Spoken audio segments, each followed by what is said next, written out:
কোরবানির ঈদে অনেকটা মাংস একসঙ্গে সংরক্ষণ করার প্রয়োজন পড়ে। সঠিক পদ্ধতিতে মাংস সংরক্ষণ না করলে স্বাদ ও পুষ্টিগুণ নষ্ট হয়ে যায়। যদিও মাংস সংরক্ষণের বিভিন্ন উপায় আছে, তবুও কর্মব্যস্ত জীবনে প্রায় সবাই ফ্রিজে মাংস সংরক্ষণ করতে স্বাচ্ছন্দ্য বোধ করেন। কোরবানির মাংস হক অনুযায়ী সবাইকে পৌঁছে দেওয়ার পর নিজেদের ভাগের মাংস থেকে পরবর্তীতে খাওয়ার জন্য সংরক্ষণ করেন অনেকেই। তবে সঠিক উপায় না জেনে টাটকা মাংস সংরক্ষণ করলে সেগুলো দীর্ঘদিন ভালো নাও থাকতে পারে এবং মাংসের পুষ্টিগুণ নষ্ট হয়ে যেতে পারে।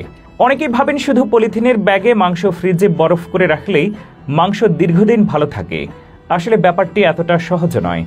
সঠিক উপায়ে মাংস কাটা, ধোয়া ও সংরক্ষণ না করা হলে মাংসের পুষ্টিগুণ নষ্ট হয়ে যেতে পারে। এমনকি সেই মাংস খাওয়ার পর শরীরে ফুড পয়জনিং বা খাদ্য বিষক্রিয়া দেখা দিতে পারে। তাই মাংস সংরক্ষণের সঠিক উপায় জানা জরুরি। আমাদের আজকের ভিডিওতে দুটি বিষয় নিয়ে আলোচনা করব। এক, সঠিক উপায়ে মাংস সংরক্ষণ করা না হলে কি ঘটতে পারে। দুই, টাটকা মাংস কোন কোন উপায়ে সংরক্ষণ করলে দীর্ঘদিন ভালো রাখা যাবে।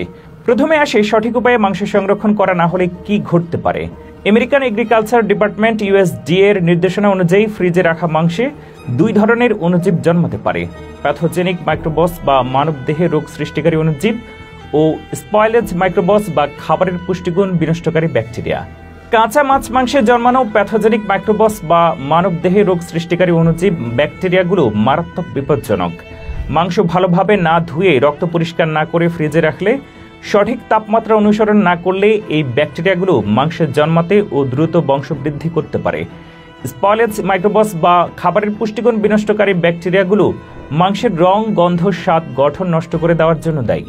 তবে এই ব্যাকটেরিয়াগুলোতে মানুষের রোগাক্রান্ত হওয়ার সম্ভাবনা কম। কিন্তু সঠিকভাবে মাংস কাটা, ধোয়া ও প্যাকেট করা না হলে Lactobacillus spp, লিউকোনাস্টক spp, pseudomonas spp ইত্যাদি গোত্রের বিভিন্ন ব্যাকটেরিয়াগুলো জন্মে ও দ্রুত বৃদ্ধি হয়ে মাংস অল্পদিনে নষ্ট করে ফেলতে পারে। তাই সঠিক ও স্বাস্থ্যকর উপায়ে মাংস সংরক্ষণ করা জরুরি।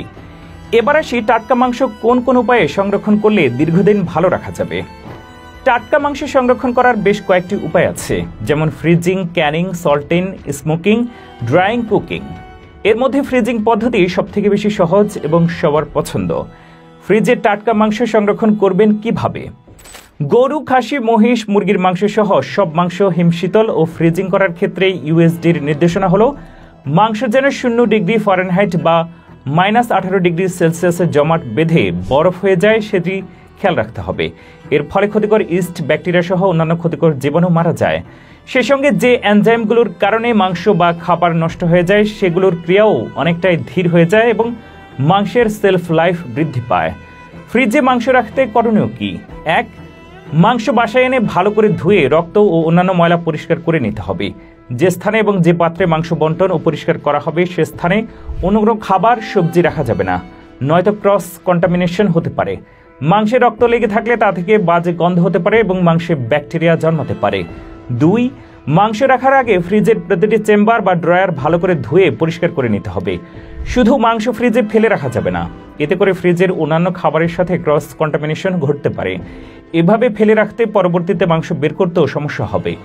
তিন, যে ব্যাগে মাংস রাখা হবে তা যেন খুব সেফ অ্যান্ড সিকিউরড হয়। খুব ভালো হয় জিপলক বা ভ্যাকুয়াম সিল্ড করা ব্যাগে রাখলে। চার, মাংসের চর্বির পরিমাণ যত কম হবে তত বেশি দিন সংরক্ষণ করা যাবে। তাই মাংসের গায়ে লেগে থাকা চর্বিগুলো কেটে ফেলে দিন। এতে কোলেস্টেরলের পরিমাণও কমবে। মাংস কাটার দিকেও নজর দিতে হবে। মাংস বাসায় এনে চেষ্টা করুন ছোট ছোট স্লাইস করে রাখার। তা সম্ভব না হলে হাড় থেকে ছাড়িয়ে ছোট টুকরো করে ভালো করে ধুয়ে রাখুন। পাঁচ, চেষ্টা করুন আধা কেজি বা খুব বেশি হলে 1 কেজি পরিমাণ প্যাকেট করার। তাহলে একেবারে পরিমাণ মতো বের করে রান্না করে ফেলতে পারবেন। বারবার ভিজিয়ে মাংস আলাদা করতে হবে না। 6, পরপর 2টি প্যাকেট রাখার মাঝে একটু দূরত্ব রাখুন, তাহলে বায়ু চলাচল করতে পারবে। 7, গাদাগাদি করে মাংস না রেখে গুছিয়ে রাখুন। গরু, খাসি, মুরগির মাংস আলাদা চিহ্নিত করে রাখুন। 8, মাংসের স্বাদ, গন্ধ, রং অক্ষুণ্ণ রাখতে মাংসের উপরে একটু লবণ ছিটিয়ে দিতে পারেন। এতে মাংস ভালো থাকে। যা যা করা যাবে না: 1, অনেকে অলসতা করে অনেক বড় বড় প্যাকেট করে রাখেন। এরপর বের করে পুরো প্যাকেট ভিজিয়ে কিছু মাংস বের করে আবার ফ্রিজে রাখেন, আবার বের করেন। এটি একেবারে করা যাবে না, তাহলে মাংসের পুষ্টিগুণ নষ্ট হয়ে যায়। খুব বেশি দিন ফ্রিজে সংরক্ষণ করা যাবে না, এমনকি পচনও ধরতে পারে। 2, রান্না করা খাবারের সঙ্গে কাঁচা মাংস একসঙ্গে ডিপে রাখা যাবে না।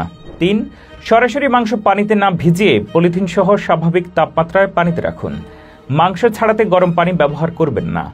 ভালো হয় আগের রাতে না ভিজিয়ে বের করে রাখুন, তাহলে সারা রাত ধরে থোয়িং প্রক্রিয়ায় মাংস আলাদা হয়ে থাকবে।